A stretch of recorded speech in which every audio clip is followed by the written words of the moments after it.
আসসালামু আলাইকুম শিবুল ভাই। জি, আমরা অনেক সময় দেখে থাকি যে লং টেপের সাথে যে ব্যান্ডটা আছে সেখানে সাইড ডোর ব্যান্ড দেওয়া হয়, তো আপনি এখানে ব্যবহার করেন নাই, কারণটা কি জানতে পারি? এখানে শুধু সাইড লং টেপে না, এখানে কোনোটা নেই। যদি খেয়াল করেন, একটু ক্যামেরাটা ঘুরান, এখানে অনেকগুলো ভ্যান গেছে, কোনো ভ্যানে আমি লং টেপ ব্যবহার সাইড ডোর ব্যবহার করি না। সাইড ডোর ব্যবহার না করার একটা কারণ আছে। কারণটা কি একটু জানতে পারি? এটা লাগাই নেই, তারপর বলতেছি।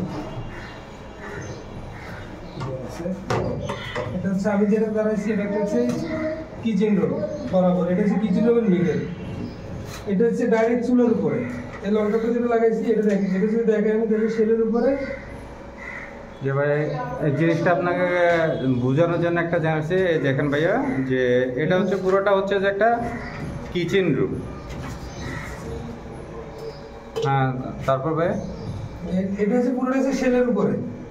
এখন এখানে যদি ডোর দেয়, কোনো কারণবশত যদি আজকে না করে 5 বছর পরে, 6 বছর পরে, 10 বছর পরে এই ডোরটা যদি লিক করে, ঠিক আছে ভাই, এখানে চুলাও বসবে এই সেটটার মধ্যে। চুলা এটা দিয়েছে, এটা এই যে বরাবর চুলার উপরে, এটা যে চুলার উপরে, এটা হচ্ছে মিডল।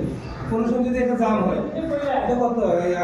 মিস্ত্রিটা দেখতাম উপর থেকে হাত ঢুকায় লং টাপের তলা পর্যন্ত লাগতে হবে, তাহলে এটা দেওয়ার দরকার নেই। এটা যদি হয়তো আচ্ছা মিস্ত্রি আছে, এটা হাত থেকে এটা আছে, এটা যদি দেখায়,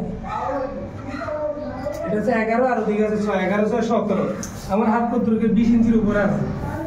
তাহলে আমি এই তলা পর্যন্ত আমার হাতের আঙুল আসতেছে। জি জি।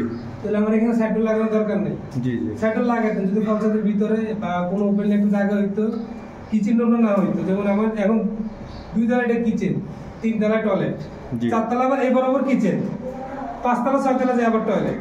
এখন ইঞ্জিনিয়ার ড্রয়িং, মালিকের ড্রয়িং এগুলো মিলে না।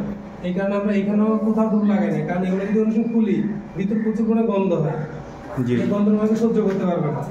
এটা যে কিচেন রুমের মাঝখানে এখন এখানে দাঁড়াবে, কোন সময় যদি লিক করে তার মাথার উপর গোসলের পানি পড়বে, ময়লা পানিগুলো পড়বে।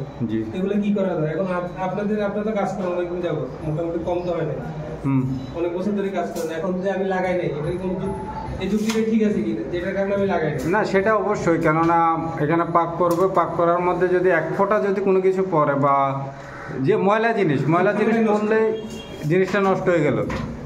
এটা অবশ্যই ইয়া করবে, তো আপনার এটাতে মনে ইয়া করবে যে সিলিং করে দিলে, জায়গাটা সিলিং করে দিলেও কোনো সময় জাম হইলে বা লিক করলে, লিক করতেই পারে অবশ্যই। এটা যে ভিতরে একটা রাবার থাকে, ডোরের ভিতরে রাবার থাকে, রাবারটা ফল্ট হতে পারে, নষ্ট হয়ে যেতে পারে। লিক করলে তখন কোথায় করবে ময়লাগুলো, পানিগুলো কোথায় করবে? এই কারণে আমি এখানে ডোর লাগাই নাই। আপনার কাজ করেন, জানার আগ্রহ ছিল, এখন বুঝতে পারছেন কিনা? জি অবশ্যই, সেই জিনিসটা বুঝতে পারছি। আপনারা যদি বুঝতে পারেন তাহলে অবশ্যই আপনাদের মূল্যবান মতামত জানাবেন। আল্লাহ হাফেজ, দেখা হবে পরবর্তী ভিডিও।